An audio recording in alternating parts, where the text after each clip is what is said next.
Jangan pernah berpikir bahwa kuliah itu mahal. Siapkan kemampuan bahasa. Siapkan pengalaman organisasi dan prestasi. Dan saya di luar negeri juga beasiswa. Bahkan saya dapat 3 beasiswa sekaligus. Putus nyambung. Bukan karena kami pintar. Bukan karena kami hebat. Tapi karena kami pejuang. Kami tidak mudah menyerah. Kami tahan banting, jatuh bangun bangkit. Tapi sekarang orang tua terlalu pragmatis, memaksakan anaknya semuanya masuk PTN, tapi tidak melihat jurusannya, tidak melihat minat dan bakat anaknya. Pokoknya kamu harus PTN, apapun jurusannya. Betul nggak, Bu? Karena gengsi dan harga diri. Lalu pertanyaannya, apakah anak-anak yang nggak lulus PTN nggak punya masa depan? Belum tentu. Bisa jadi anak-anak yang lulus PTN ini bekerja sama anak-anak yang tidak lulus ini. Betapa banyak sekarang orang yang punya perguruan tinggi, tapi dia nggak sekolah. Dia punya kampus, tapi dia nggak pernah jadi sarjana. Untuk itu, jangan diskriminasikan anak. Maka nanti di sekolah, walaupun ada nanti anak yang dia tidak lulus PTN, tidak diterima di perguruan tinggi favorit, jangan sepelekan mereka. Siapa tahu mereka punya potensi wirausaha, bisnis, punya potensi di bidang yang lain, di politik. Sekarang yang terjadi banyak orang ranking 1 jadi pegawai. Ibu-ibu yang bekerja di ASN itu orang pintar, karena lulus tes. Tapi bisa jadi nanti yang jadi bupati dan wali kota dan gubernur orang yang tidak lulus PTN tadi. Sebenarnya bukan nggak pintar, tapi ada kecerdasan yang tidak ada nilainya di raport. Ada kecerdasan yang tidak ada nilainya di ujian nasional. Apa itu?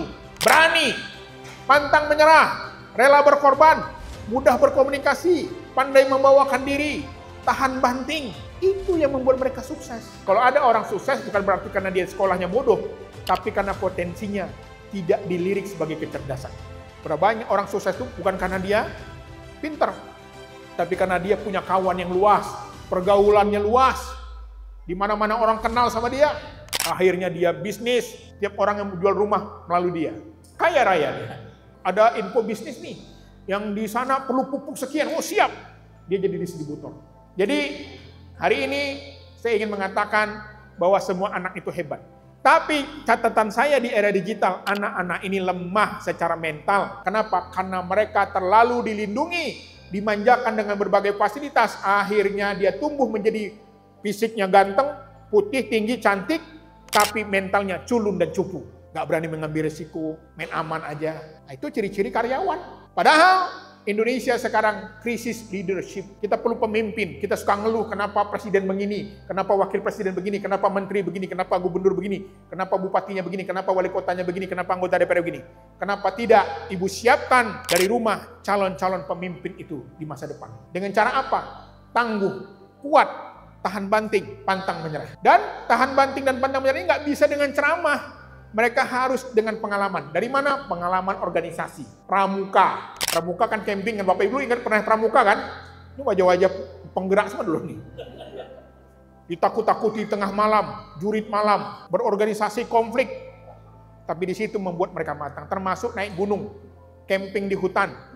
Itu yang membuat mereka tangguh. Tapi bagaimana mungkin mereka akan tangguh kalau hanya ibu kurung saja di rumah? Tapi Pak, nanti resiko diculik gimana? Itu resiko. Di rumah pun resiko karena gempa.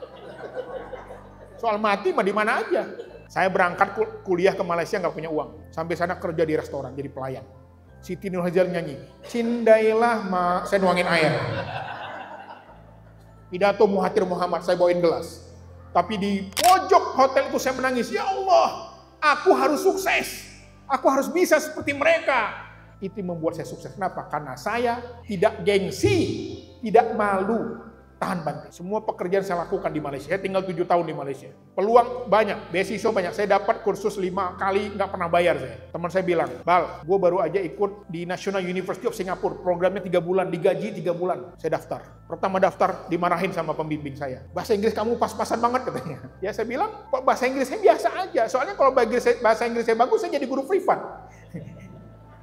Nggak jadi profesor saya. Diperbaiki lagi revisi. Diterima di National University of Singapore yang susah masuknya. Saya dikasih tempat bekerja, digaji tiap bulan, disediakan apartemen selama 3 bulan sebagai fellow, sarjana tamu, peneliti tamu. Nggak pernah kebayang. Jadi semuanya berawal dari mimpi. Jadi kalau ada orang yang malas-malasan hari ini, tidak bergairah hidupnya, itu karena mimpinya terlalu rendah. Kuliah, bekerja, menikah, meninggal, selesai. Tapi dia tidak pernah membangun peradaban, dia tidak pernah membangun sejarah, dia tidak pernah membangun sebuah karya selama dia di dunia yang mengalir pahalanya sampai saya mati.